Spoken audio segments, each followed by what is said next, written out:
Welcome to the Terrible Podcast with your hosts from SteelersDepot.com, where you can find all your latest and greatest Steelers news. It's Dave Bryan and Alex Kozora, always lit, talking Steelers. And now, here's Dave and Alex.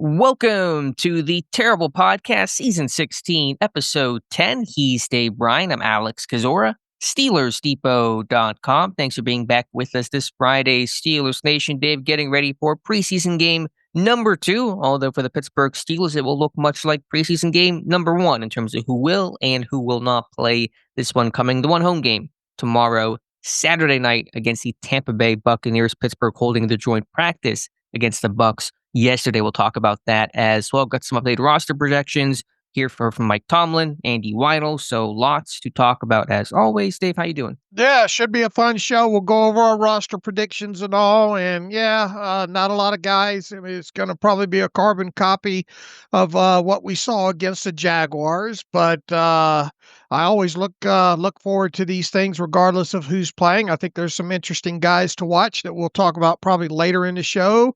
I think there's still some debate to be had about, some final, 5-6 roster spots or so on this roster right now, and should be an enjoyable weekend overall. Hopefully the all 22 comes out a little bit quicker than it did last week, so we can get a jump start on that, especially with a short week coming up. And we get to talk about a practice that we didn't watch. That's always dangerous, but I think there's enough out there that we can do that as well. So on this Friday, where would you like to start?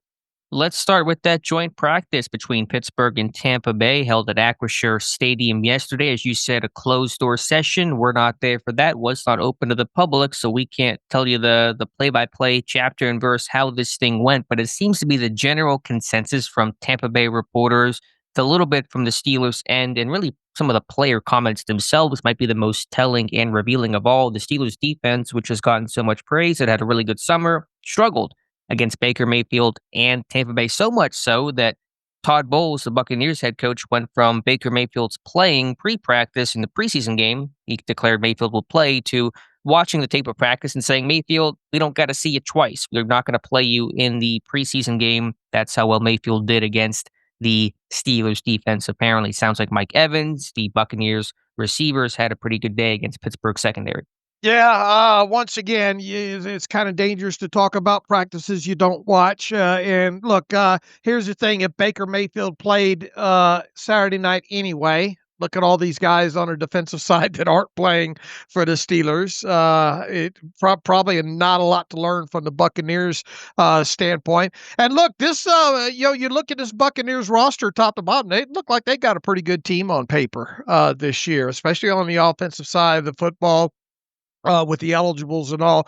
But just the bits and pieces that I picked up through reading and listening to a lot of stuff here, it does sound like the Buccaneers got the better of the Steelers during the joint practice on Thursday at Acrisure Stadium there. A few things that I did kind of take out from, I know Emeka Egbuka, very good interview, by the way, that he did post-practice that you can listen to on the Buccaneers team website and all.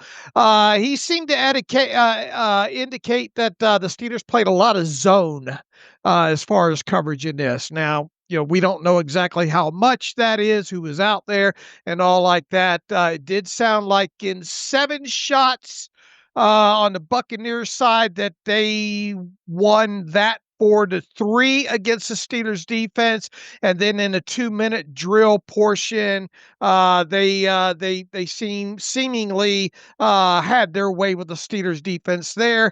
A lot of Steelers defensive players kind of talking about not up to standard, came out flat. That sort of thing. So it doesn't sound like it was a banner day for the defense. And I know Jalen Ramsey was supposed to cover Mike Evans a lot during this thing. It I don't. I would imagine a lot of that did happen overall. Be interesting to see how much some of the other guys, like Joey Porter Jr., got to go against some of these other guys. But yeah, I think the main takeaway there is the offense was the Steelers' offense, from what I understand, went 6-1 in 7 shots against the Buccaneers, whatever defense they were rolling out there. It sounds like the 2-minute drill, the Steelers went 4 and out in that, so not very, I think 4 incompletions overall, I think I read there. As far as the in-between stuff and the individual drills, I guess it depends on who saw what, who's allowed to report what, and what players said what. So there's a lot of in between kind of the things that we just highlighted there that obviously will get lost in the wash. Sure, these things should be taken with grains of salt, especially since none of the general public, myself included, didn't have eyes on practice itself. It's probably just a little splash of cold water on the face of this defense that was the more dominant unit, clearly over Pittsburgh's offense, covering Emeka Buka, Mike Evans and company, a little different than covering Robert Woods and Ben Skoranek in training camps. Just a reminder that, offenses can hit back too. And, it's not going to change my stance or status, good or bad or otherwise, on this Steelers offense or defense one joint practice. Yeah, and look, I mean, it is good. The reason you have these is to go up against different units and all. And these two teams, obviously, because they play, you probably pick out either the Panthers or the Buccaneers is a team that you want to scrimmage, and it just so happened that the Buccaneers were the middle game, and I think there was a lot to be gained by going up against an offense like that and a defense like that as well too. And yeah, I think the takeaway is that maybe both sides of the football for the Steelers probably shouldn't be smelling themselves maybe as much as maybe they had been going into that. And it was probably, as you said, a splash of cold water in the face there. And as far as the guys that will play Saturday night against the Buccaneers, there's a lot probably to and here's the thing too, we don't know how much of the how much backups were able to participate in this thing on Thursday, right? So, and this obviously being more of a game format on Saturday night, we're definitely going to see a lot of those backups in this game against the Buccaneers. Yeah, we will. We'll get to that in a second. But basically, all the starters and veterans who did not play, with maybe one exception in that preseason opener, will not go against Tampa Bay. So you wonder if these guys will play at all in the preseason. But we'll talk about that a little bit later. Yeah, with the joint practice, it's just about getting some good work in and just getting a different look versus a different scheme, different people, little litmus test off the bat. That's all really, I put my stock into training camp joint practices there. What else, Dave? Anything else from the joint practice? We should know from an injury standpoint. Again, information is pretty fleeting given the more muzzled reporting this time of year without the public practices, but seems like things are pretty status quo. Y.A. Black continues to miss with a right elbow injury. Wonder if he's going to get to play in this game. Will obviously be disappointing if he's not able to suit up on Saturday night. Calvin Austin continues to miss. According to Ray Fittipaldo, he believes Austin will miss the rest of the preseason, which is coming up fast, but that'll include the third exhibition game against the Panthers less than 1 week from today. So it would be a bummer more if Austin cannot get back at all this summer. Sounds like Ryan McCollum, the center, who's dealt with some nagging injuries, might have a chance to play in this one, but overall seems pretty status quo on the health front. Looked at the pictures on the Steelers website from you love doing that. I do. Maybe I need to stop talking about that in case they listen to this and stop posting some of this stuff. But I didn't see Isaac Seumalo out there at left guard, so I'm guessing he did not go yesterday. So obviously he's not going to play, according to Mike Tomlin, on Saturday night. You do kind of wonder maybe there's vet days and then there's guys that miss multiple days, and it doesn't seem like he's practiced a whole heck of a lot, right? He did not practice the final 2 days of training camp. I did not even see him on the field. Now, maybe I missed him, but it's usually a pretty identifiable face out there. So, yeah, you do wonder what's going on. Spencer Anderson, I believe, was in at left guard there. So as far as that, I mean that's all I got as far as the joint practice goes. Dave, where to from here do you want to go? From what Mike Tomlin had to say, from any other comments yesterday? What's a good leaping off point? Yeah, let's roll through the things that Mike Tomlin said and go over the list of players and all like that aren't going to participate, and a few who might. I think you have the list you can rattle off. But like Yeah. I said, any veteran starter who didn't play in the opener, so obviously no Aaron Rodgers, no TJ Watt, no Jalen Ramsey, Darius Slay, Patrick Queen, Say Malu, DK Metcalf, etc. Those guys will not go. The only guy that didn't play for rest reasons in week 1 that may play in week 2, maybe Nick Herbig. Tomlin made a reference to maybe giving him a couple of snaps, so he does play. Don't expect him to be out there for more than a drive or two. But that might be the only change from the rest veteran status. Yeah, I'll read off the list. Aaron Rodgers, DK Metcalf, Jalen Warren, Pat Freiermuth, Jonnu Smith, Isaac Seumalo, Cameron Hayward, Patrick Queen, Alex Highsmith, TJ Watt, Jalen Ramsey, Darius Slay, Joey Porter Jr., Deshaun Elliott. Mike Tomlin did not mention Chris Boswell, but you have to think that probably he's not going to go. We'll see on that. You mentioned Nick Herbig. Everything seems to be dependent on how much work and the quality of work that he got against the Buccaneers. So that could obviously go either way. Mike Tomlin's leaving we're in proverbial leave the light on season. The season must be getting close now. As far as the other injured players go, but it doesn't seem like guys like Corey Trice and Kent and Calvin Anderson. Calvin Anderson. You mentioned McCollum, maybe. Who else is on that list, Alex? Well, like I said, Calvin Austin sounds like he's not going to go at all. Highsmith, I doubt will go in this game. Probably won't play in the preseason, although he's been working closer to a return. So those, I think, are the most notable names. All right. So let's see. It's going to look a lot like on both sides of the football as far as the units go. You would imagine throughout the entire game against the Tampa Bay Buccaneers. So probably going to see the same 4 edge rushers quite a bit. I would imagine they'll rotate the same groups out there again.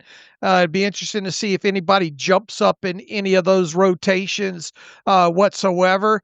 Could a guy like Max Herman maybe see a little bit earlier time in this game, even though he got into, I think, the last game kind of early on top of it. But it's going to be a lot, from a personnel standpoint.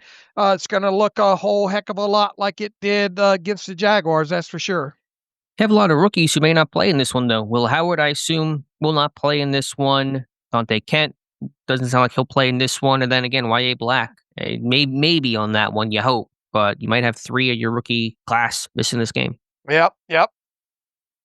Should Pittsburgh be playing their starters in this preseason? We'll see about the finale against Carolina Thursday. That's a quick turnaround. Some teams still use that now as the more tune-up game because you have that 2-week layoff. It's tradition that your third preseason game was always your tune-up game. That's how it was under the 4-game format.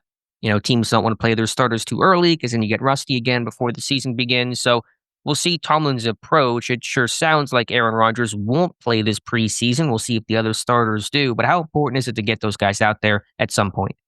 Yeah, I mean, you're dealing with a little bit more veteran team this time around, but a lot of those veterans too are new faces, and you do kind of wonder about that. I mean, I mentioned in that show the other day, I don't need to see Jalen Ramsey out there, I don't think. And if you're gonna sit a couple of these guys anyway, then how much are you going to gain with the communication? And are you really going to show a lot of scheme? And look. This is always something that's viewed more in the rearview mirror. If the team gets off to a slow start, it's going to be, well, you should have played the guys during the preseason. If they get off to a fast start, then everybody's like, it wasn't a big deal. If guys get injured during a preseason game and miss multiple games, then you're talking about, well, why are you playing those guys? So it's a double-edged sword. It's a no-win situation. As a fan, would I like to see them out there? Yes. But overall, I don't know. Overall, I can see why he's not doing it. I get it, especially because of the older age, elder statesmen that populate a good chunk of this roster. But I think with so much new, and this certainly was a offseason of transition, of newness, about 10,000 snaps replaced. It's worth getting the new guys out there even a little bit. What does Mike Tomlin say? You got to spar before you box or before you fight. And this is kind of the equivalent of that, of getting some in stadium action, even for a series or two, just to, have that communication aspect, even for Aaron Rodgers. They talked about Rodgers having the value of him not playing against Jacksonville, having his headset on, hearing communication, getting that experience. That's all well and good. Now let's get experience on the field with the call coming directly in your helmet in a stadium just to check that box. So that's not brand new. I don't like doing those brand new things your first time out whenever the games count starting September 7th. So would I want to play every single guy? Wouldn't play Cam Hayward. Of course, the contract situation is also an issue there. I wouldn't play TJ Watt. But for the new guys, I'd play Aaron Rodgers. Maybe not this game, maybe next game for a drive. I would play Jalen Ramsey. I would play all the new people in this one just so the first time they suit up and step inside a stadium is not a regular season game on the road, no less, against New York week 1. Yeah, I'd be talking out of both sides of my mouth, though, as well, too, because I'm the one that, and I know you agree, I like preseason games. But I do understand, too, that if preseason games mostly included veteran players, and you're not going to get a long look at the younger players, and they're not going to have much chance to show what they can do in stadiums under the lights and all like that. So the more and veterans at its core, do you think the vets want to be out there? Look, we know Aaron Rodgers don't want to be out there. Do most of these guys want to be out there, the vets and all?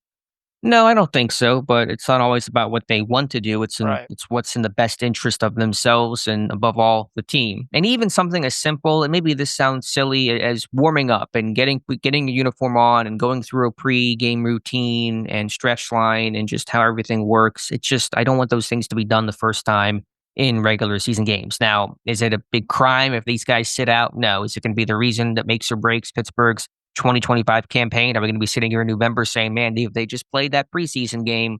No, but I think Tomlin has been a little bit lax sometimes in just it's new, but it'll be okay. Remember Cordell Patterson last year, not going to give him kick returns, even though it was a new kickoff rule.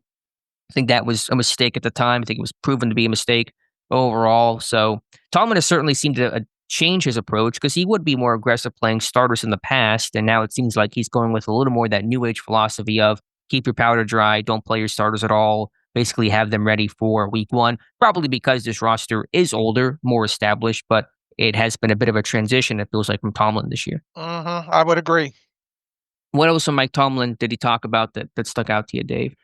Anything specifically you want to see from Kaleb Johnson this time around that you didn't see the first time around? He said, I just want to see him trust himself more. I want to see him play more instinctually, trust his talents. That's reasonable to expect between the first experience and the second experience. He was later asked, I think, another question about Kaleb somewhere in here, wasn't he? I'm trying to scroll through and see what else. I know Weidl talked about Kaleb Johnson. Oh, okay. I don't know if that's what you're thinking of. Maybe that's what it was. But he just he wants, now that he's got one game underneath his, one preseason game, he expects him to play a little bit faster. And I think Kaleb even said as much that he's trying to feel his way a little bit and get accustomed to the speed of the game. So hopefully we get to see more of Kaleb Johnson that looked like the Kaleb Johnson at Iowa in this second preseason game. Where were some of the Najee Harrison comparisons and comments coming from? I saw Brooke Pryor of ESPN make that comment, and maybe she wasn't trying to say he is Najee Harris. Maybe her point was more about just the running game doesn't look explosive, which was an issue with Najee Harris. But what's going on there? I mean, it's such a small sample size. And if you look, you can look at, and we already talked about the other day, his longest run, and should he have cut that inside, and the other run over to the left side. getting tripped up, and that would have been a little bit better run. I mean, we're talking. We're going to make these hard comparisons after. How many snaps did he play in that game, or how many? Could it have been a better game for him? Oh, absolutely. I mean, the drop pass, the failing to get out on the sack of Mason Rudolph. This guy definitely made his share of mental errors during this game. But to simply come out and make a general thing that general statement that looks like Najee Harris. I mean, it's way too early to do that. I mean, just look at his college tape. Usually these guys, what they were in college, for the most part, end up being somewhat similar to what their college tape was. And this was a guy. Another thing that we talked about too is coming out of college at Iowa. He played in a lot of heavier formations. A lot of 12, a lot of 13 personnel at Iowa there, tight end university, right? So I mean, and this team, we already talked about, the Steelers used a lot of 11 personnel. So, you can't have it both ways here. If you want to look at your wide receivers and roll out the 11 personnel. Now, look, is that an excuse for him? Absolutely not, because there's going to be situations where you're going to have to run the football out of 11 personnel. But it was so vanilla on top of it. And for the most part, when you look at the first 15 plays in particular and the offensive line, the run blocking wasn't great overall. So yeah, let's kind of hold off on Kaleb Johnson. Is no different than Najee Harris until we get a little bit deeper into this thing. He played 24 snaps overall, by the way, on offense, and 15 were with the starters. So that left 9 more. We all got to calm down a little bit after one game. And really, like I said before, my concern is not really focused on Johnson as a runner. I think he's talented. I think he'll do well there. It's everything else. It's the receiving. It's the pass blocking, which were questions coming out of college. And I think those have been the more long-standing and more across the summer issues watching Kaleb Johnson. That's where I wonder, will that hold back his usage and value, trust of this team in year number one? But that second game, I think, is really important for rookies, because your feet is wet. You're not, your nerves probably aren't quite as intense anymore. You have an understanding of what the NFL is like, some sliver, at least not fully, but you've got that experience. And so how do you look in that second game? Just in the way we talk about that second year jump, that second game jump, things should be moving a little bit faster. You would expect some growth in progress. Yeah, and you would think, what do you think the starters get in this once again? Another 15 or so snaps? Sounds about right. If Tomlin's plan seemingly identical to what it was before, and they already got to joint practice, you've already gotten to look at Tampa Bay, so you probably don't need to play the quarter. So yeah, probably I would say a drive or two. All right, let's see how these next 15 snaps go for Kaleb then. Or next 20, he'll probably play about 25, 26 or something like that. Where are you at on this run game overall? I know there's still more to watch, and you weren't there to, be at training camp every day, but this run game is really important, vital. It is the foundation of this offense. That is how Arthur Smith builds his offenses. Do you feel better about this run game, which includes the O-line, than Not last yet.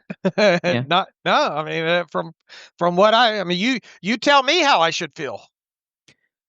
Training camp run games are rarely ever looking great, just given the nature of training camp practices. We've watched it, I've charted it for so long, but you didn't feel like you had even those couple of 1 or 2 runs that really popped. You didn't really get that feeling this year. The defense really dominated and took care of business in those live tackling, run periods. The Pittsburgh runs almost every day that they're in pads. So I still think there's certainly a lot more to watch, not just with the running back and the new look group there with Johnson and Gainwell, but the offensive line too. So, again, there's still some cautious optimism. I think on paper they can be better, but you haven't really felt that in action yet. Maybe we'll start seeing some of that Saturday night, hopefully. Hopefully. Mike Tomlin also really reiterating about Roman Wilson and his progress and wanting to see more out of him, but having at least some sort of optimistic tone about Roman, who's coming on a bit stronger after a really quiet start. This is a guy that I want to see more of in this second preseason game. Stay out there a little bit longer. He played, what did we say as far as snaps? 10 snaps for him. against the Jaguars. So he's a guy I'd like to see running around out there for about 20 snaps this game. Right. Other young guys you want to see do well, the offensive tackles. I know Tomlin talked up, Fautanu and Broderick Jones. I think those guys had good games, Fautanu especially in the opener. I guess Tampa Bay will be playing some of their defensive starters too. And so, but even the interior defensive line for Tampa Bay and how this interior offensive line for Pittsburgh handles Vita Vea and Kalijah Cansey and those guys. This will be another good test. I'm really happy Pittsburgh's getting exposure to some really strong fronts in the preseason. Yeah, I agree. And a defensive-minded coach in Bowles. And supposedly, too, I guess Tampa was bringing a lot of blitzes or whatnot in this scrimmage. Is that kind of your takeaway? I didn't see that, but it wouldn't surprise me. It sounds like they were a little more aggressive. So yeah, it's just good to see different people, different schematics, a 4-3 front from Pittsburgh's 3-4. It's just a different look in Pittsburgh. You don't see a lot of 4-3. I mean, you see some of that in the AFC North, but Pittsburgh obviously practices against the 3-4 defense every day, and it's what they're known to have more success against it. They've struggled against some of those 4-3 teams more often. That's why Darnell Washington's really important to handle those base defensive ends in a 4-3. So yeah, again, it's just about getting good work, getting looks against different schematics, different people. All right. Outside of Mike Tomlin running down who's in and who's out, outside of Tomlin talking about Kaleb Johnson and Roman Wilson, and outside of things that to look for in a scrimmage now that has already happened, what else did Mike Tomlin say that was worthy of talking about? The only other thing was him walking back a bit, some comments he made about how historic this defense could be, and he just talked about the schematics and talent are there, but he didn't want to, really rely on that word or press that word too much. But I kind of love that he did initially with his initial comment about the potential historic nature of this defense. I want to set the bar high for a really talented group and a really alpha group too that has a very high standard to begin with. So I almost wish he didn't kind of walk it back the way that he did. Yeah, put it out there. Yeah, if you're going to put it out there like that, run behind it. Right. But either way, expectations are high for this defense, and we'll see if they can reach them. Because, I mean, they've been top 10 in scoring defense 5 of the last 6 years. I want them to be something more than that this year. Top 5, top 3, number 1 defense. Those are the big goals that should get set for this group. All right. I agree. And Andy Weidl speaking right after Mike Tomlin, and there wasn't obviously a treasure trove of information, but we only hear from Andy Weidl basically this time of year once per season. So it's interesting to hear his comments on the team. Spoke about Kaleb Johnson, as you referenced earlier. Dave kind of gave the same thing about a guy that's, improving, and we'll keep watching on him. They were super excited about drafting him. Obviously, had a lot of good comments about Broderick Jones and his progress. Arrow up guy for Broderick Jones. So the team, hoping that Jones can continue that ascension throughout the summer. Yeah, and specifically when you drafted Kaleb, what was it that you liked about him? Weidl said, I think his ability, his vision, his instincts, ability to run into a loaded box and find a crease, explosive plays, his ability to break tackles, the power he ran with, the longer the game went, the stronger he got. It's a lot of horsepower in his lower body. Young guy of good size, good instincts, good feel. He really fits the outside zone scheme that Arthur Smith runs. So there's a little decoration there. I mean, not that we didn't know it, but it's good to hear that out of his mouth about the outside zone. There's alignment there. We thought he was an arrow up guy, a guy with a lot of upside there. So positive there. He liked he talked about Derek Harmon. We like what we saw from Derek last week. We thought he impacted the game with his rushes, pressures with a pass rush. We think he had a really good camp, explosiveness, length, his hands. So we talked about him. He talked about Y.A. Black and his knack of batting down those footballs, which was a storyline, obviously, during training camp. What else? I liked he talked about Jalen Ramsey and he described him as a vicious player. He says you watch him hit, watch the mentality he plays with. He's aggressive. He's a violent hitter. That mindset becomes contagious. Guys like that, an elite talent like that, elite football IQ in the physicality that he plays with, that becomes contagious. I've seen it different places. We have a physical group to begin with, and adding a guy like that is just great. I think it just becomes even more contagious to a room when you bring a guy with that mindset and that ability. Couldn't agree more with that. And he offered the overall comment, and Weidl did, about the team coming together, the front office discussing after the season, said we have to get bigger and stronger and younger up front. It really was a point of emphasis for them, and that certainly was reflected in the draft with Derek Harmon and Y.A. Black and Jack Sawyer. So whenever Baltimore runs for 3 bills on you and sends you packing, it certainly changes your mindset shift of how we need to improve to not have that happen again. Uh-huh. What else stuck out to you? He was asked about Cam Hayward's contract situation. He deferred to Omar. Says he's going to stay away from that as a respect to Omar and Cam's people in the process. He says Cam Hayward's a great pro. You know, he said everything you expect him not to say, basically, when it comes to that. A couple of draft questions in there and draft picks. Talking about 12 or so draft picks coming up in this next draft. How much does that have to do with the upcoming quarterback class? He says, well, in every quarterback class, you have to know that class. We're going to do our due diligence. We'll know these guys. We'll go see them play. We're in the pick business. The more picks you have, the more swings you have, the more opportunity and flexibility you get. That can be in the draft. That could be of any player that comes available down the road. He says credit to Omar for acquiring those picks, giving us that flexibility. We'll see what happens, blah, blah, blah. Everybody's talking about the quarterback class. Time will tell. We'll see how these guys play like we do every year. We do our due diligence. We know the class and expect nothing different this year. He says, what is your early take on that quarterback class? He says, early take is there are some guys that are really talented coming out. There are guys who can win from the pocket, guys that can win from the pocket and win on the run. They can run. They can beat you with their legs as well. I don't get too much into that right now. It's early. And he was asked more quarterbacks in this upcoming class than last year. He says it seems to be. Now, whether they all come out, we'll find out. We'll do our work. We do every year. We have a group of scouts. That continuity this year, it's the first time from last year. This year, we've had the same group together. We're expecting big things. We talked about it. It's a great opportunity for our staff to have all these picks and see how the year plays out.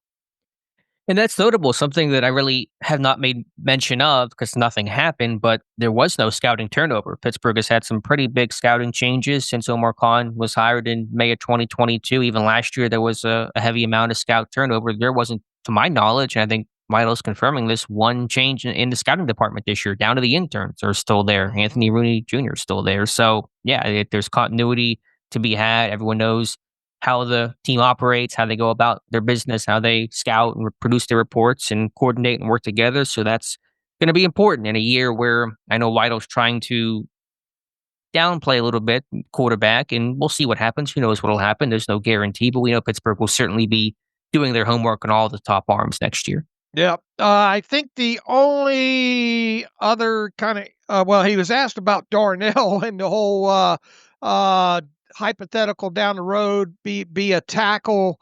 He says, yeah, he's capable of a lot of things. I'll just leave it at that. We love having him on the team, and we'll see where it goes. He's had an excellent camp at tight end, catching the ball, blocking. He's an elite blocker. He's just a great teammate and just a great guy to have here. So we'll see going forward. He didn't say no. So no one said no about it. Yeah. So if you are listening to this and you have dreams about Darnell maybe becoming a tackle one day, your dream's not dead yet. What I thought was most interesting, and it's kind of the lens, and I mentioned this before, fan versus scout versus coach, is the availability of guys. And the first thing that Andy Weidl talked about when asked about Darnell Washington was he's always available. He says, quote, he's always available. He's out there every day competing, practicing. And then the transcript, I don't know if that's a little off. It says it's a concern coming out, but credit to him, he works so hard. I think that concern comments a reference to the medical concerns that Washington had about his knees, and that's why he fell to the late third round in that draft. So I mentioned that the other day, the two tight ends that practiced every single day in training camp. There were only two of them. It was Connor Hayward and Darnell Washington. Now, Frymuth was healthy, got a couple of days off. He could have done it if they asked him to, but the guy that goes out there every single day, works, does the boring, shows up, is dependable. Man, that is so important for coaches to know this guy's going to be out there every single day, especially still a young guy like Darnell Washington. So that gets overlooked. It's taken for granted until the guy's hurt, but he has been out there every day. I don't know if he missed a practice last camp either. I mean, this guy is super, super available, and that's really important. And look, we just talked about how big of all these tight ends, who really is the most important for this offense this year. You could certainly make a really strong case it's Darnell Washington. Right. And look, I mean, I'm not discounting what Freiermuth and Johnny Smith can obviously bring you in the passing game, and you expect those guys to be, look, it's probably going to go DK Metcalf leading the team in receptions, and it won't be surprising if number 2 and number 3 are Freiermuth and Johnny Smith, right? Yeah, I mean, I could certainly see that overall, just given the tight end heaviness of this team, Arthur Smith's system, pass schematics, that kind of stuff. I mean, Calvin Austin will still catch 35, 40 balls. Probably not put him number 2 on this team. Could have put him number 3. We'll see. But I think, Aaron Rodgers, I have the article up this morning. Who did Aaron Rodgers throw to in training camp is just one additional data point. And of course, DK Metcalf dominated the targets. No surprise there, but the tight ends were right behind. I mean, they had 8 of his 20 touchdowns he threw in training camp team periods. So Darnell and Freiermuth and Johnny Smith, Rodgers knows to get those guys to football. Absolutely. Have you gotten much flack yet for the stat keeping again this year? A little bit, but probably less than usual. So I'll take that as a win. All right. He was also asked about potentially adding, I think another when he asked about the wide receiver room, and yep. What do you have to say about that?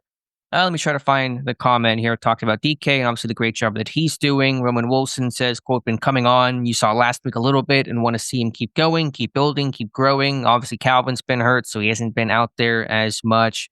He does say later on, Weidl does, quote, we're always going to keep an eye open if a player becomes available. We talked about it last year. We always do our due diligence. That's our job. Any player who becomes available, any position in the league, that's on us. We have to know the player. And, right player, right price, you look at it. So pretty standard answer overall. But I would just say Pittsburgh can't be feeling like they've gotten what they were hoping for from that receiver 2 position throughout the summer, given Austin's injury. And while Wilson made a couple of plays, it wasn't quite as strong as Pittsburgh probably would have liked, at least so far. There is still more time left, 2 preseason games, but I think Pittsburgh certainly, my whole stance, Dave, was you go through the summer, you evaluate the group, and then you see what to do from there.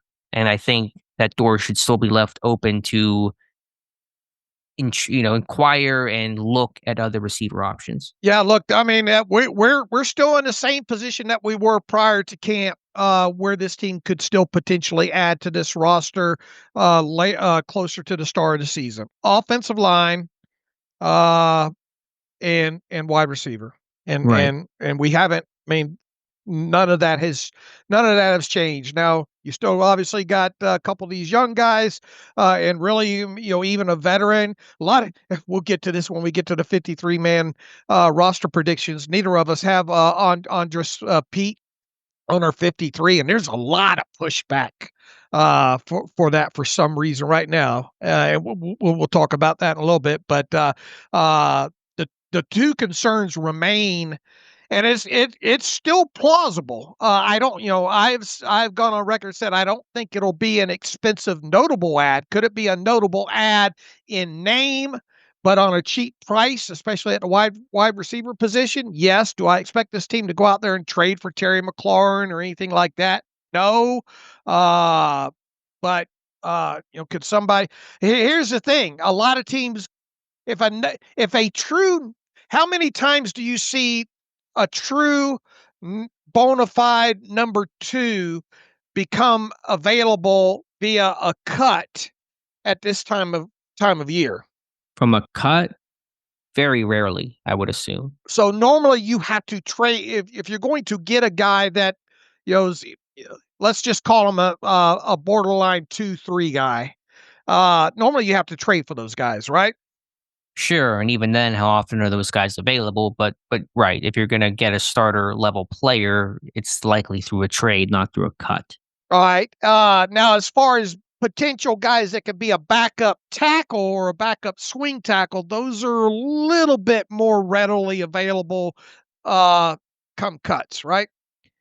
They are, but no one's cutting even half decent offensive tackles Right. because it is so hard to find those guys. The position is so scarce. So it'll be easier to have a list because it's also backup versus starter. Obviously, you'll have maybe a longer list of tackles, but the quality is going to be, how much better will they be than Calvin Anderson whenever he's healthy, and even Dylan Cook to a degree. You can debate that. The overall question that I just go back to when evaluating is there a need is, do you feel good about the position? And at receiver, do you feel good about the receiver 2 spot right now?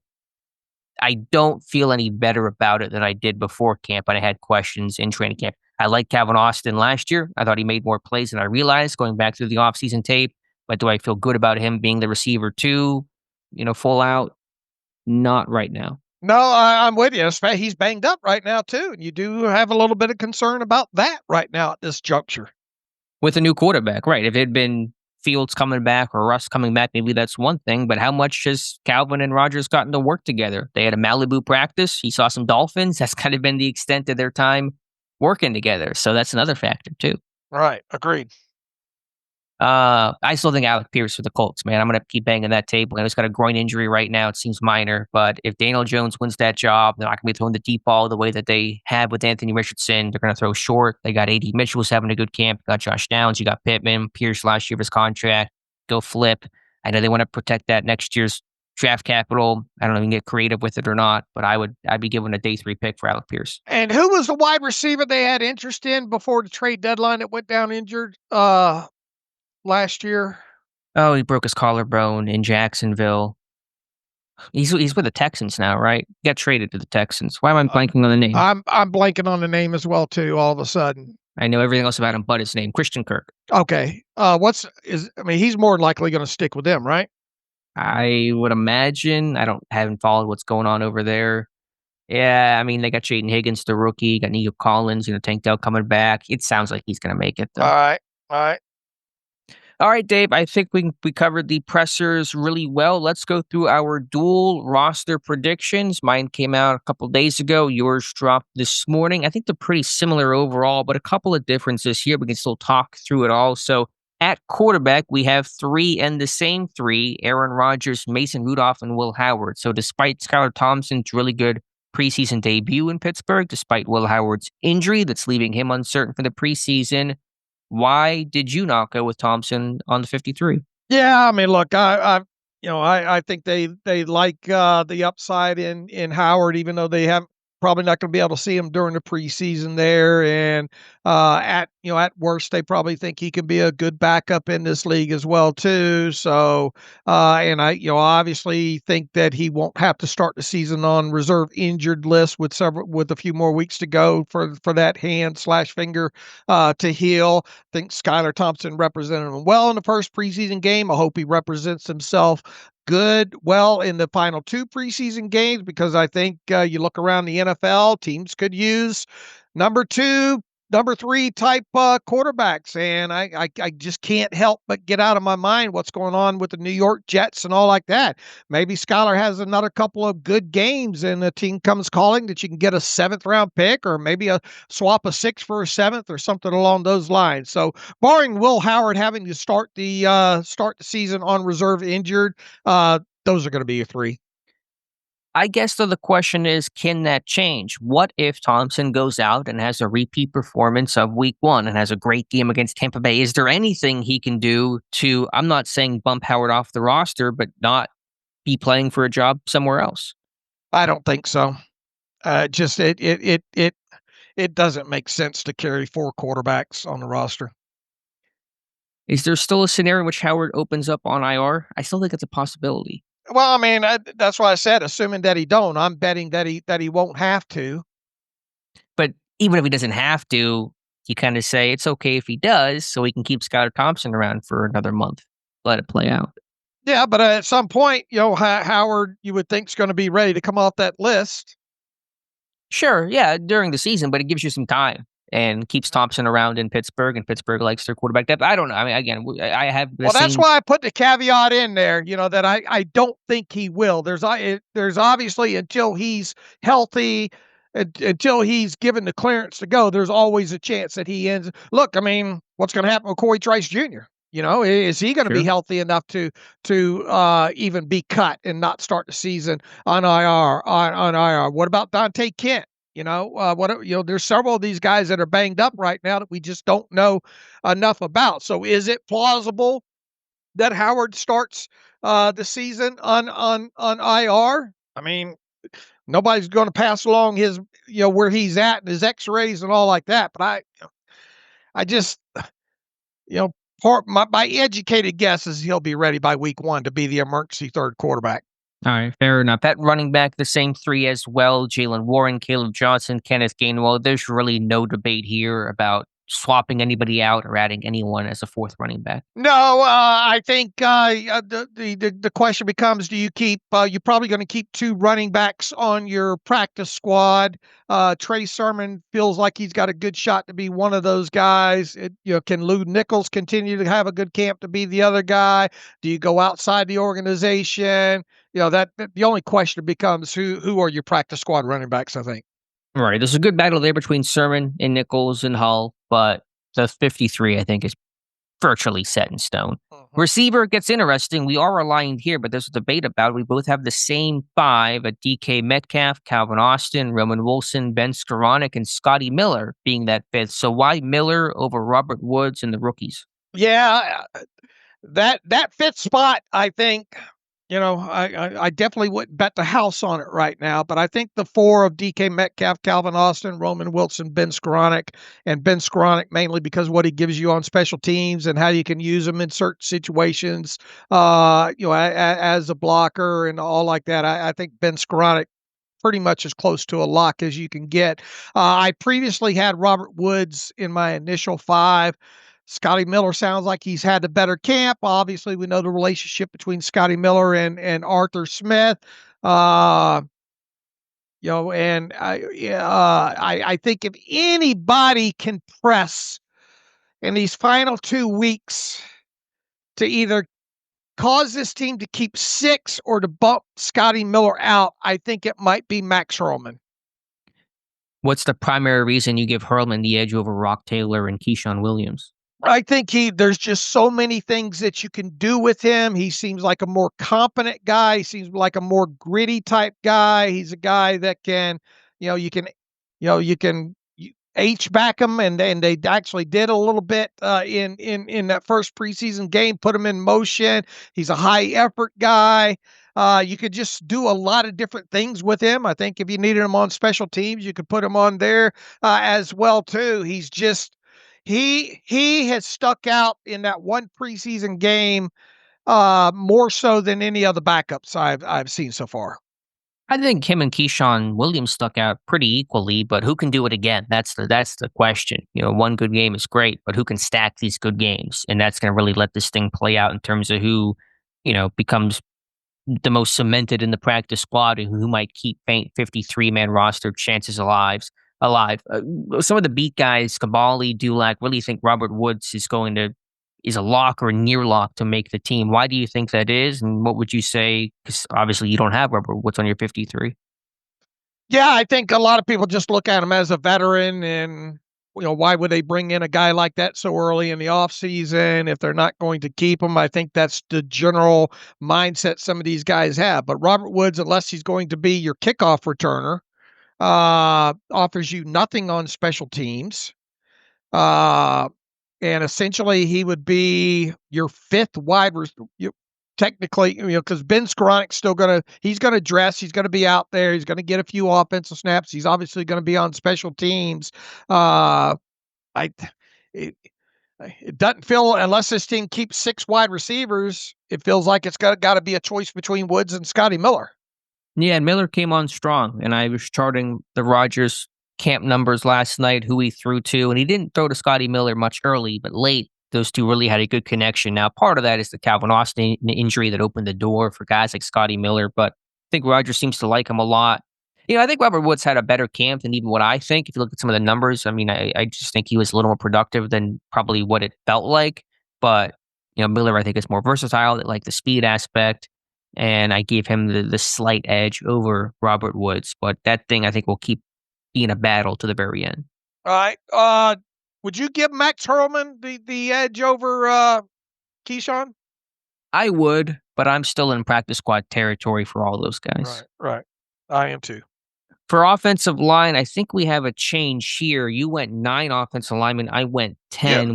Knock the tight ends out real quick. Oh, I'm sorry. You're right. Tight end, keeping the same 4. Fryemuth, Jonnu Smith, Darnell Washington, Connor Hayward. I know there's a lot of Connor Hayward hate, but there really should be no debate about the 4 guys making this 53. Nobody's challenged Connor Hayward for his roster spot. And as I wrote, in fact, one of those young undrafted free agent tight ends, DJ Thomas Jones, has already been waived. Connor Hayward's best ability comes on special teams. His second best ability is his availability. So unless the Steelers go out, and we had this talk the other day, I don't want to rehash it, unless the Steelers go outside for a 4th tight end, these 4 are barring injury, going to be the 4. Yeah, there's really no other discussion to be had. Galbraith, practice squad potentially, but he's not going to make the 53. All right, let's go offensive line now. This is where we do have a difference. We have the same initial 9, you can say, the starting 5, Broderick Jones, as I say, Malu, Zach Frazier, Mason McCormick, Troy Fautanu, backup Spencer Anderson, Calvin Anderson, Dylan Cook, Ryan McCollum. We are aligned there. I have a 10th offensive lineman. I put Max Sharping on the roster, with McCollum being injured throughout a good chunk of training camp. Sharping getting a lot of reps, has played okay. He can play center. He can play guard. I think a 10th offensive lineman fit here. All right. Is that mainly because you're concerned about the health of McCollum? It is to a large degree, yes. And then I think Pittsburgh just wants to have another veteran backup because it's a young offensive line, pretty much soup to nuts here. And so I think they want to vet along that interior. Look, I start off my analysis here in mind with, can Calvin Anderson and Ryan McCollum get back healthy by week 1? We'll see. That's a big if. I think McCollum will, but he still missed some reps. And can he stay healthy? Anderson is the real wild card because he's done nothing since getting hurt on Friday Night Lights. I have no idea when he'll be back. Right. I don't either. I'm going under the dangerous assumption that he'll be ready to go. So that's why I kept 9, and I believe this is the same 9 that I had from my my previous one. If right. If I was to keep a 10th, it probably would be Max Sharping. If I were to keep a 10th.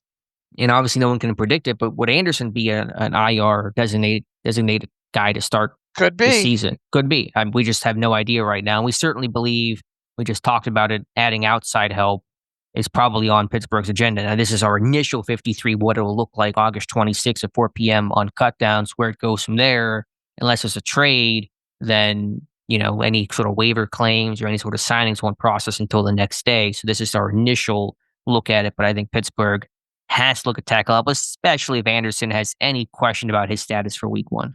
And here's the thing. We're in the same spot we were when we started training camp about the depth, wondering about the depth of this thing. And in fact, you probably 1 for 1, the most confidence that you had as far as your best backups, and it's not much, was Ryan McCollum and Calvin Anderson, and those 2 guys are now dinged. Right. I mean, just read off your backups right now. Calvin Anderson, Dylan Cook, Spencer Anderson, Ryan McCollum. I put Sharping on there. I know depth can only be so good, especially for an offensive line, but that is not an inspiring group, Dave. Right. So we'll see if this team adds. Going over to the defensive So you went 25 on offense. I went 24 on offense. The only difference that we had is you're keeping Sharping and I'm not. So that's the only difference in our offense, right?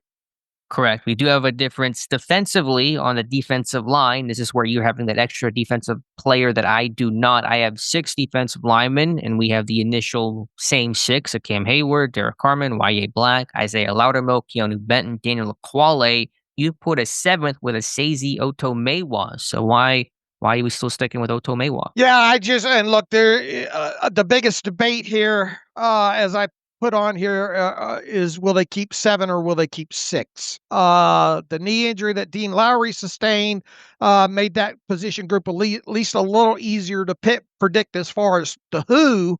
Is just how many now at this point. I think the biggest conversation to be had is, do you keep 7? And if you do keep 7, Otomewo would be the questionable guy. Why him over Logan Lee? I mean, Just Logan Lee hasn't. I mean, Logan Lee still got to show me something, and he only played. I mean, if you really want that guy to be part of your 53, why does he play 4 snaps? I think 5 officially. But what has Otomewa done to play his way on? What has he shown? I mean, he's available and he's playing more right now. I mean, obviously, I'm not going to put him in a Pro Bowl or anything, but he's got some versatility. He's got a little bit of experience and all, and he's really the best of the rest. Okay, fair enough. An inside linebacker, this is where things get pretty chalk, I think, for us overall. Patrick Queen, Peyton Wilson, Malik Harrison, Cole Holcomb, Mark Robinson. We have the same 5. I know Carson Bruner's hanging around. He had a good performance on special teams, but I think that these are your 5, Dave. Yeah, originally I had Bruner and left Robinson off. I'm going. I flipped them this time. I have Bruner off, going to the practice squad, and Mark. Look, there's still there's still some convincing that can be made to me either way. With the number 5, it's good to see Cole Holcomb running around back out there.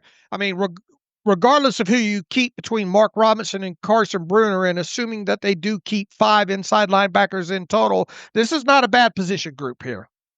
Yeah, it's solid, but I am still confident this team's approach week 1 will be it's the Queen and Peyton Wilson show. No 3-man rotation, no base and sub. It's Queen, it's Wilson. Those guys will get all the snaps until somebody proves otherwise. And you wouldn't have thought that before the start, right? Before camp?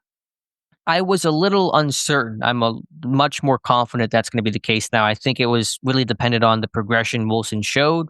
You know, if he struggled, then you would probably see Malik Harrison get some of those base snaps the way Landon Roberts did last year. Now I think Wilson's had a good enough camp where it's going to be those 2 guys until further notice. So is there any sort of sub-package role for Malik Harrison, for Cole Holcomb, guys who have played a bunch of football defensively?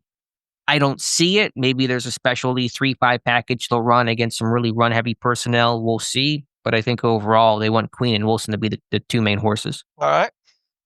Outside linebacker, really even less debate discussion here. TJ Watt, Alex Highsmith, Nick Herbig, Jack Sawyer. Those are your 4. DeMarvin Leal had a really quiet game. I know you mentioned, could you try to trade Leal? I think that's still a faint possibility. And we're talking, Kendrick Green level deal, conditional 7th round pick, something like that.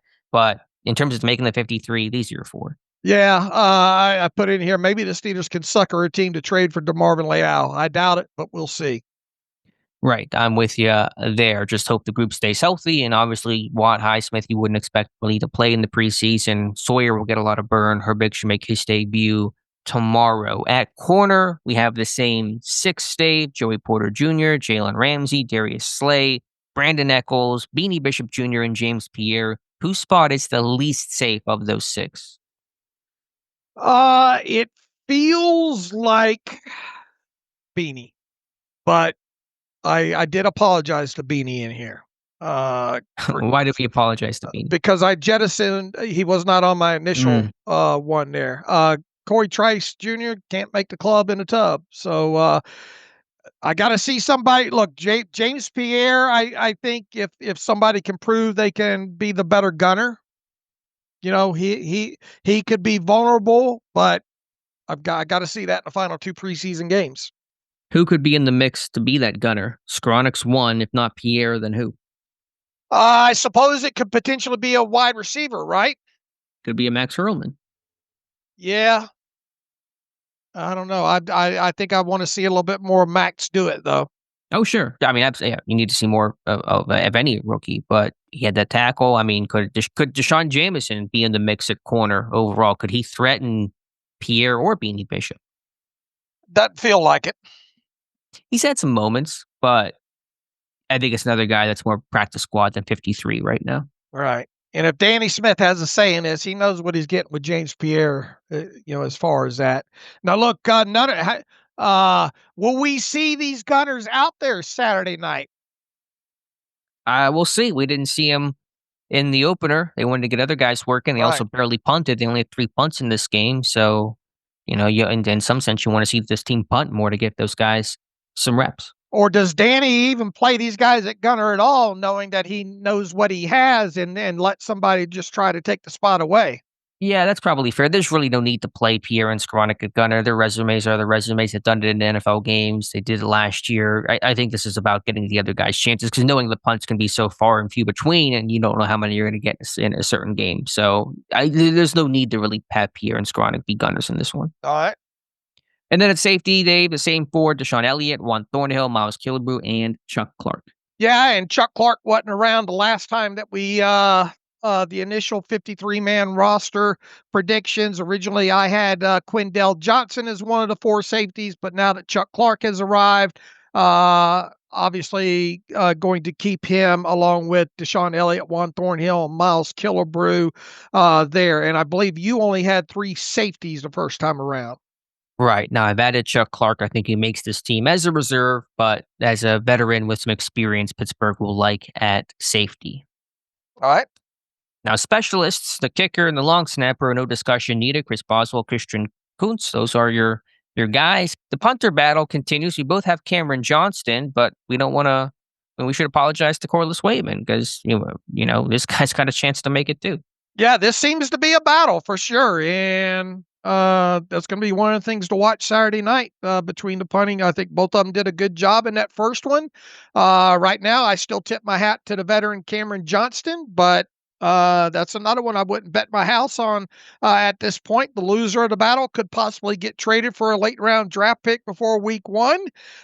This is a good problem for the Steelers to have right now. It is. Now, this roster, that when you make it, do you make it in your head as the initial 53 at 4 p.m. on August 26th? Or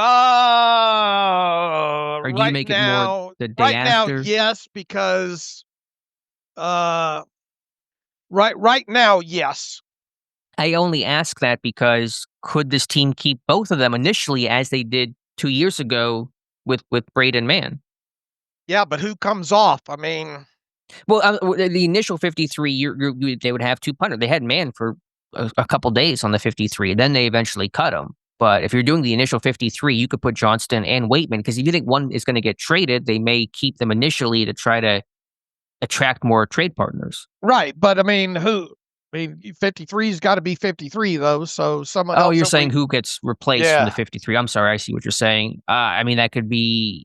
Yeah, it's a good question. I mean, Oto Maiwa might be the first guy I would look at on your construction. Right. If you're trying to flip Waitman for a pick, because you can get Oto Maiwa, I think, to the practice squad. If that's what the calculation is, that's probably where I'm going to start cutting. All right.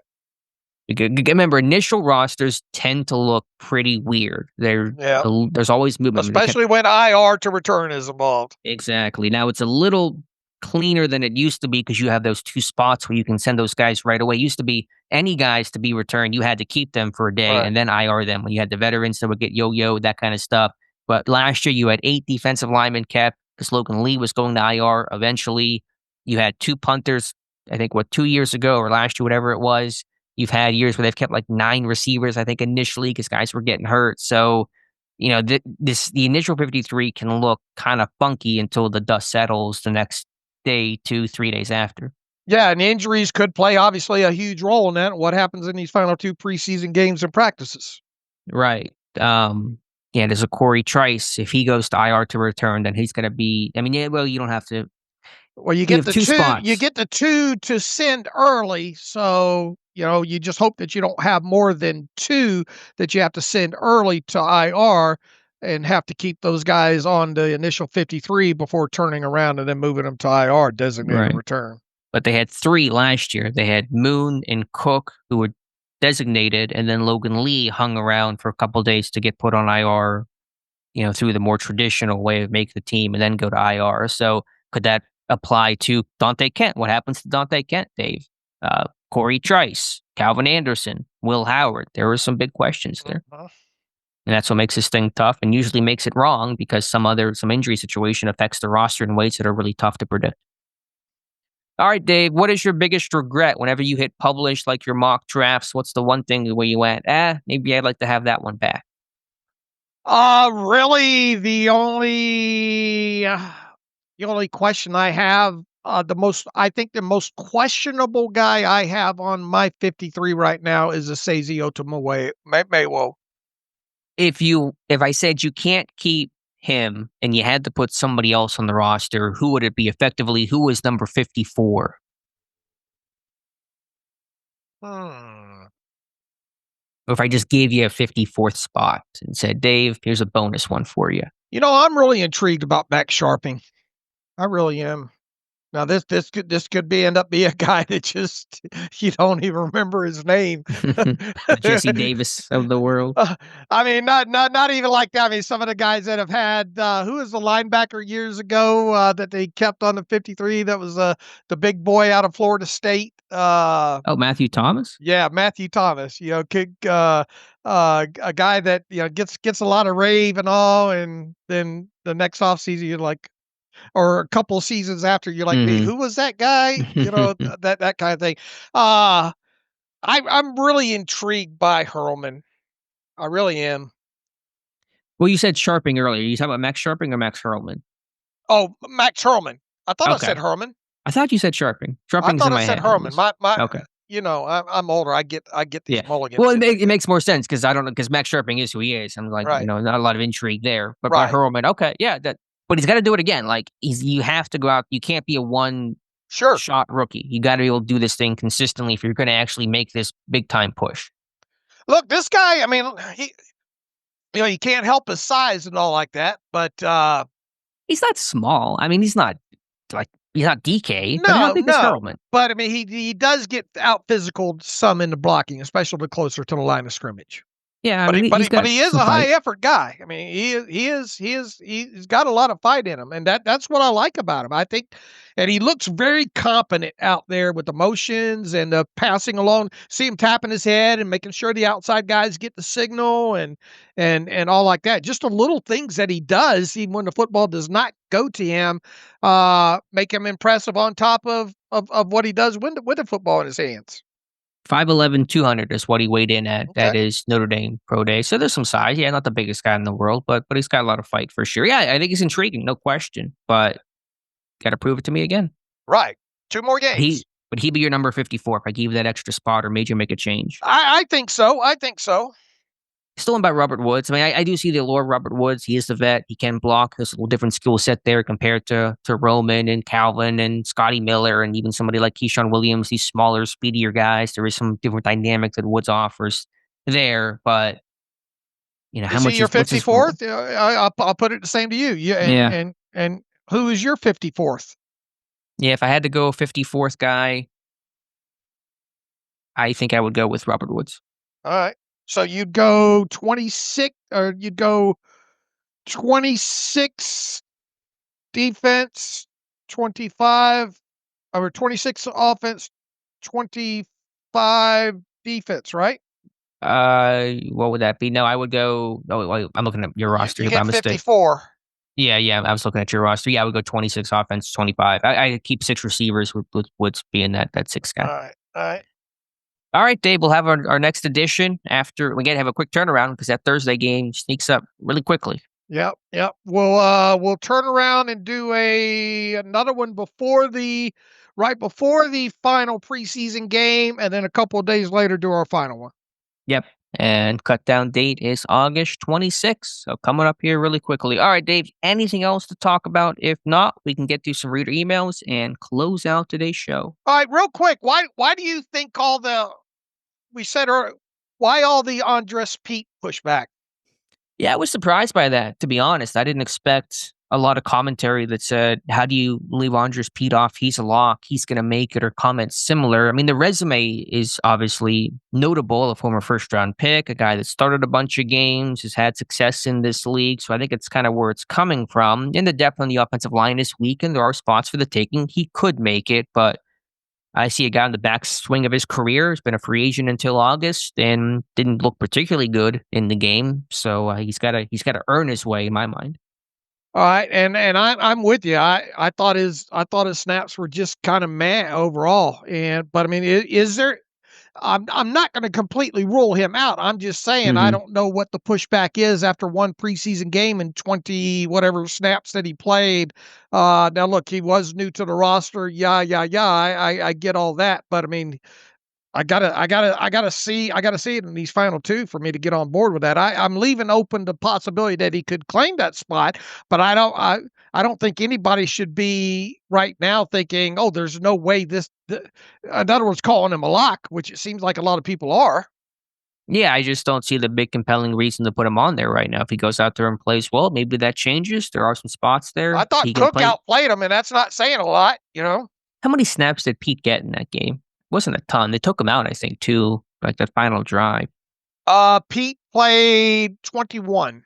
Okay, more than I thought he did. Yeah, it wasn't. And I know he just got there, and so it's really hard to really judge. He got one practice in, and then he was in a game. He's a veteran; it's not foreign to him. But we'll see how he looks with some more time under his belt with the team. But yeah, I'm not sitting there saying, "Oh, this guy's definitely going to make it." Right. I want him to make me bang the table in the final two games. Yeah, I'm with you there. All right, Dave, anything else? If not, good emails. All right, this one got rebumped up. We told Wesley Meyer to rebump this one up, and he did. Hello, Dave and Alex. Love listening to you guys. You definitely helped my football addiction during the summer. I have 3 thoughts, questions. Number 1, I listened to the last podcast, and Alex said that he wouldn't give a good chance, if any, for any of the wide receivers to take the 5th spot, except maybe Taylor. He says, I think Hurlman would make a decent 5th wide receiver. I guess he's talking about any of the young wide receivers. I think Hurlman would make a decent 5th receiver because he actually does special teams on coverage and returner. That offers more than a guy than like Rock Taylor or potentially the veterans of Miller and Woods.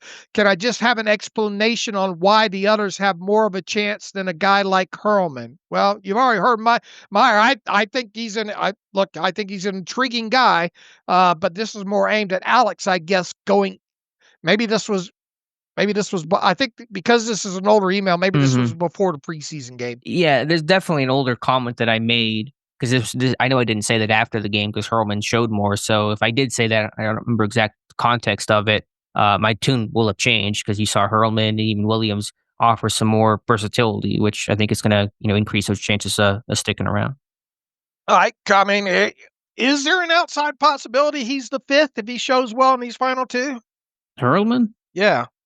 Or would he have to be a 6? I think he'll be a number 6. I'm not sure you're going to cut a bunch of veterans for Max Hurlman. And everyone says, oh, get claimed on the practice squad. Most guys don't get claimed. Most rookies don't get claimed. Unless he's a very good special teams player, it's hard to see a guy like Hurlman getting claimed off waivers to go to another 53.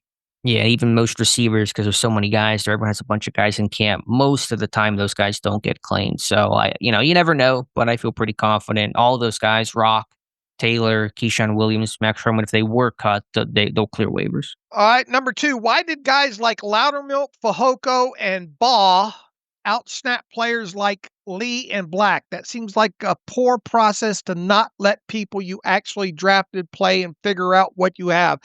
That's a great question, Wesley. I don't have the answer to that one. You obviously know a lot about Loudermilk right now. You know a pretty fair amount about Fehoko just from him being around in practicing and all like that. Baugh, I mean, you're still obviously going to try to find out stuff about him, but let's be honest, Baugh's not making this 53, probably not going to make the practice squad. I don't know the answer to why Lee and Black had so few snaps. I don't have a good answer either. I wonder if it's something to do with them being more base defensive ends. Those guys traditionally will play at the end in base, and Pittsburgh wasn't doing a lot of that in the game. Now, they both have played D tackle. They both played D tackle in this game and nickel and sub, but that's kind of the common thread between those guys, where they were playing more base defensive end, and maybe that for some reason was limiting their rotations and getting some snaps in. So, we'll see. Maybe they reverse it, and those guys. I mean, we'll see about Black's health. Not looking great for him, but we'll see what the arc of the preseason shows. All right, number 3, was it a plan to just pass a bunch because the so-called first-team offense passed 11 times, including the sack and penalty, compared to running on 3 times? They gained 12 yards on those carries, including the 7-yarder and a 3rd and 4th pickup. Is this indicative of what may be more pass-heavy offense than we think?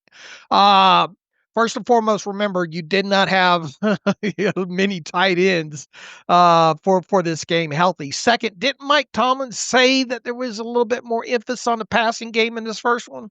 He did. I wouldn't take it as a philosophical approach, but he made mention that they knew Jackson was playing with their starters and they wanted to get a good look in the pass game. So their secondary, but I think it was also really beneficial for the young offensive line and pass pro. How does Broderick Jones do against Josh Allen? How does Trey Fautanu do against former number 1 overall pick Walker? So I think it was more about Jackson was playing their starters. We have a chance here to kind of get a good look. Let's take advantage of that instead of just running duo, 3 plays in a row. So Right. I think it was more just about taking advantage of the moment and Jacksonville playing their starters for the opener, which is relatively uncommon than anything else philosophical. And look, you've got a lot of wide receivers that you want to look at and only X amount of plays that you're probably going to get during the game. So, and once again, you're not having a lengthy. Now, you'll have one extra tight end this game, right? In Fulch. Yeah, you'll have Fulch in this one. Yep, Kevin Fulch will play. So we'll have Connor, Galbraith, Fulch, and Washington. briefly. Washington for this one. We might see a small uptick in 12 personnel in this game, but it's still going to be a lot of 11 personnel, right?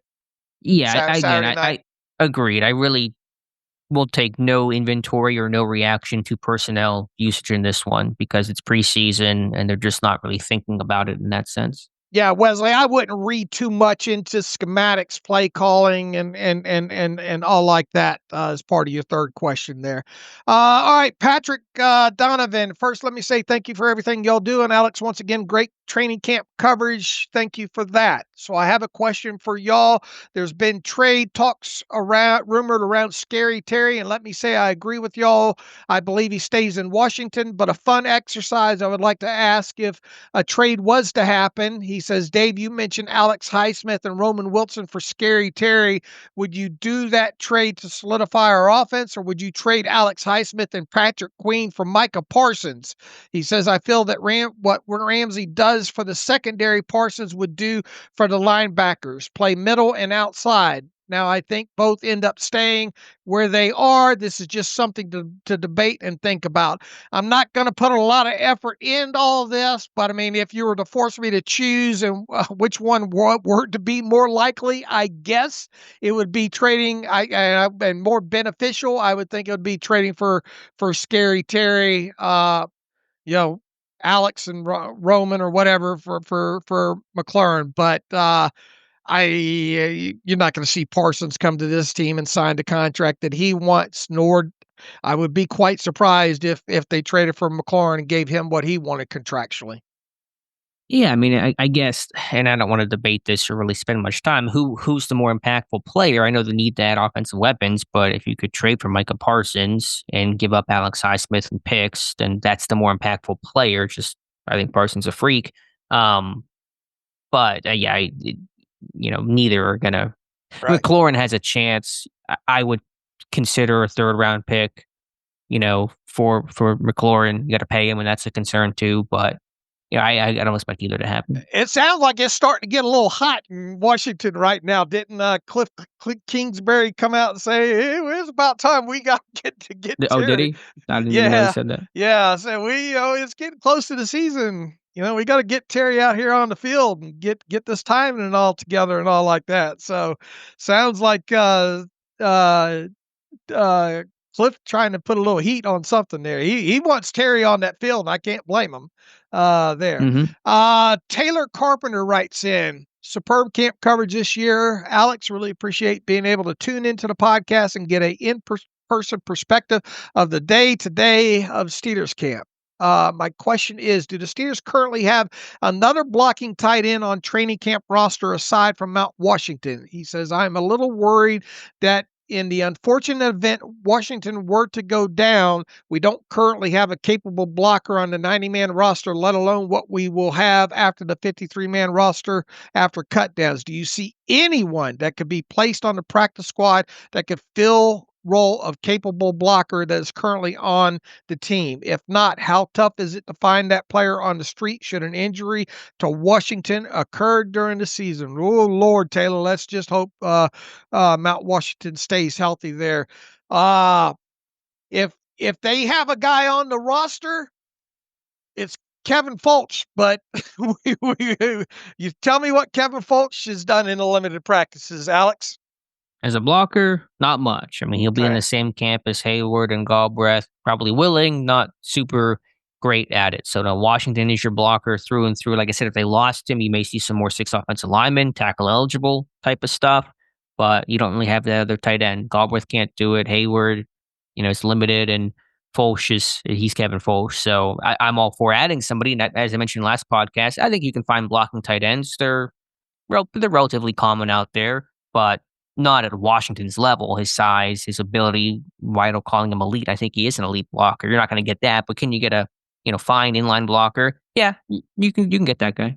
Let me ask you, would you even play Washington in it? Why play Washington in this second preseason game now? I hear you. I kind of hope they get him out early. I think he's seen all you need to see from this guy, especially with Rodgers not playing. So maybe with Fulch being around, you can get Washington out of the game after the first drive. How many snaps did he play the first game? He played a first couple drives, I think. Washington played 12 snaps in total. I don't even have to see that. Why play him if you got Fulch in uniform, and if you went through this, you only had if you sat Washington, you had the same amount of tight ends that you used last time. Yeah, why? I mean, you look to get maybe at least a couple looks at your run game with Kaleb Johnson in there, see what he can do. You play offensive line, kind of get young offensive line, especially with Washington, Fautanu barely played last year. Those guys will align next to each other a lot. Maybe some chemistry there. So I can see a little bit of value in that. But yeah, I'm like one drive on Washington, then get him out of there. I'm not playing them at all.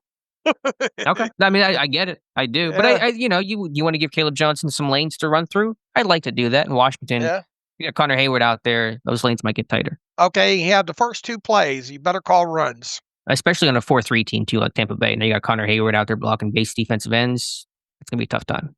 All right, Garrett Humbertson writes in, when the Minka Ramsey-Smith trade went down, Alex expressed his concerns of how pieces would fit together on defense, especially given the notorious communication issues of last season. Although I'm excited by the prospects of having Slay, Porter, and Ramsey on the field at the same time, I have to say that I share those concerns, especially with the additions of so many new pieces in the secondary. Darius Slay, Chuck Clark, Brandon Echols, and Juan Thornhill.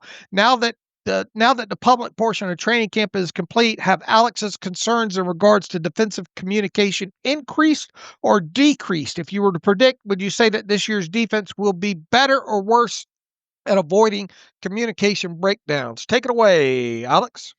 I wish I had that crystal ball. I mean, they communicated well throughout a lot of last year until the end when it all fell apart. So you never know what happens over the course of a season. I still think that schedule really hurt Pittsburgh's ability to kind of get back on track. They couldn't practice. They were just bouncing from game to game. They really had no time to collect themselves. Anyway, I feel a bit better. The defense has looked strong. You're excited about what the 3 corners can offer you, but time will tell on all that kind of stuff. And, you see the same offense every single day. Those guys inside and out. It's not going to be the most potent offense in the world either. So you kind of look at litmus tests and wonder, what it'll be like when you're facing, I don't know, Minnesota, more high-powered.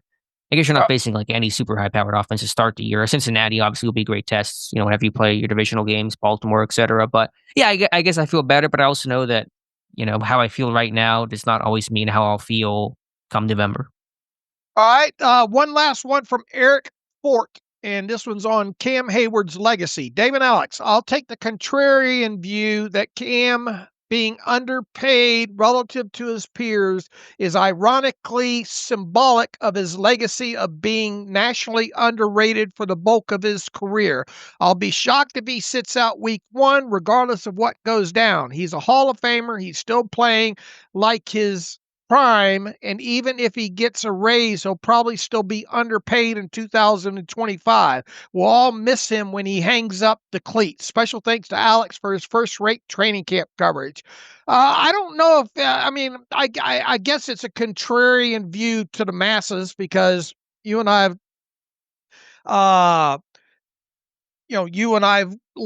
have leaned more into the Cam side of thing through all this, right? I think the big takeaway here from what Eric says is Cam being underpaid relative to his peers is ironically symbolic of his legacy of being nationally underrated for the bulk of his career. Do you think globally Cam Hayward has been nationally underrated for the bulk of his career? That's a good talking point. We could go probably 30 minutes on that.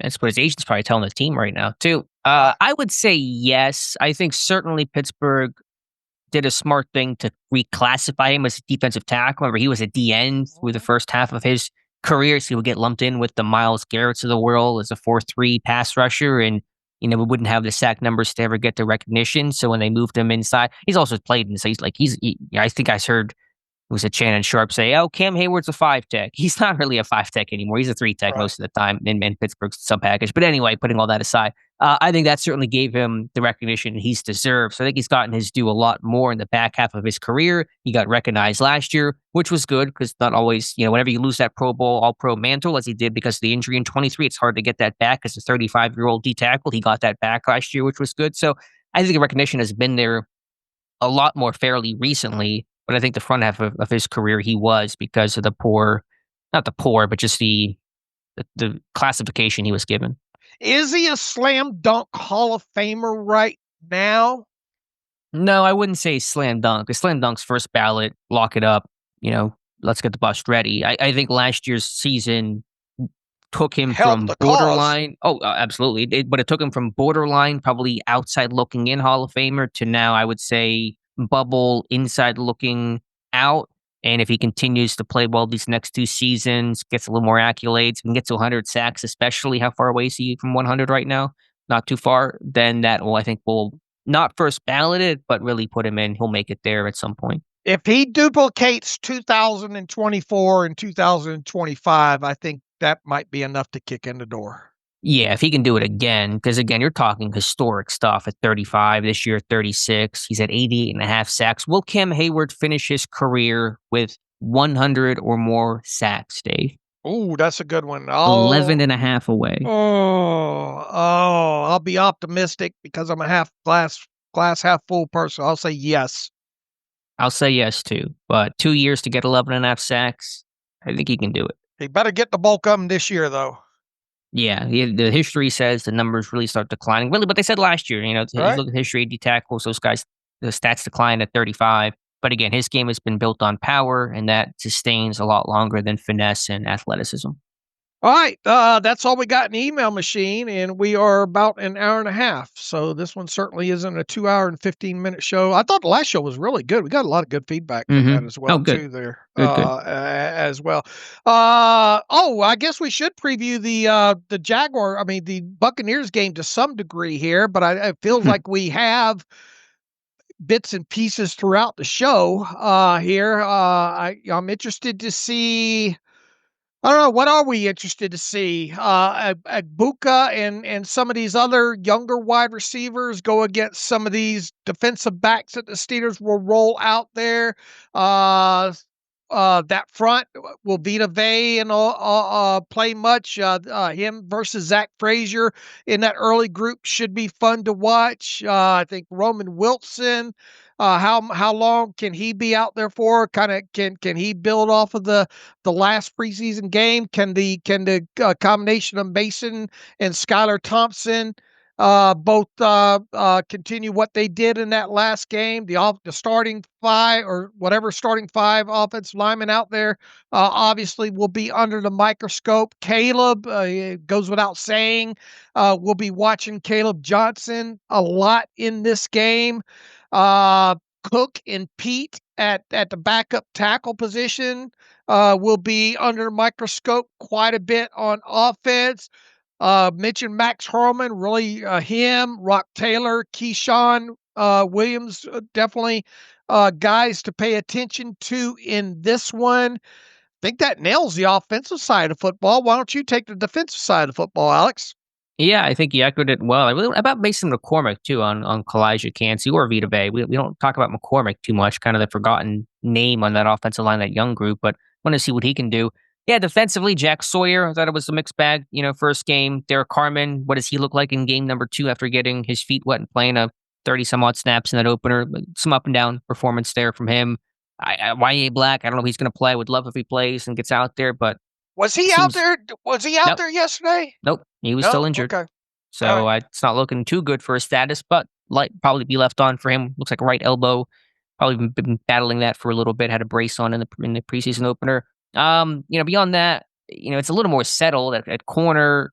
A little less to talk about there. Eccles and the young guys can even make a practice squad spot. Whether that's Darryl Porter Jr. or Kyler McMichael. I mean, the defense is certainly a little less interesting than I would say the offense is right now, especially with the injuries defensively. If Black doesn't play, no Dante Kent, no Corey Trace, that kind of stuff. I know it goes against positive thinking, but I'm hoping they punt a lot so we can see who's out there at gunner. Also I want to see the 2 punters continue to punt as well too. So I know that doesn't bode well for the offense moving the football. Maybe they punt a lot in the second half after they put up 30 points in the first half. How about that? Sure, and not even just for the Gunners, but Sebastian Castro's the up back. He had a tackle. He was commanding that unit. You got guys on the line, J.J. Galbraith getting work there. All those guys can get valuable snaps there. All right, but we also don't root for 80 offensive and 80 defensive snaps in this game either. So yeah, from my charting self that has to chart every single defensive snap of this game, I'm okay with the defense being out there a little bit less. All right, anything else, Alex? What's for lunch today? What is for lunch? I had one of those meal subscriptions. It's like sausages and peppers, but they made it too spicy. I can't do spicy, so. You need to come live with us. I'll fix it right up. All right. Just have spaghetti every day. I don't. What am I? I don't have. No, it's just spaghetti's Friday. All right. Today's Friday. Today's spaghetti day. What else you got going? We got players to watch coming up. We got a lot of content, obviously, rolling on into the weekend. We'll recap the game. We're going to do another Sunday podcast in lieu of Monday. Or do both? Definitely, I think we'll do Sunday. Monday, we'll play it by ear, depending on all 22. But there won't be training camp, which will make it easier to maybe do a podcast. So we'll definitely do Sunday, and we'll go from there. All right. That's all I got. And that's all you got. So until Sunday morning, you can follow me on Twitter /X at Steelers Depot. Follow Alex at Alex_Kozora. Follow the show at Terrible Podcast. Email the show, theterriblepodcast@gmail.com. If you like what we do and want to donate to the cause, SteelersDepot.com. Hit the donate button. Also, if you like an ad-free version of the site, SteelersDepot.com. Hit the ad-free button and follow the directions that way. Get yourself a username and password and log in after you pay for the 1-year subscription. So with that, as always, thanks for listening to the Terrible Podcast with Dave and Alex.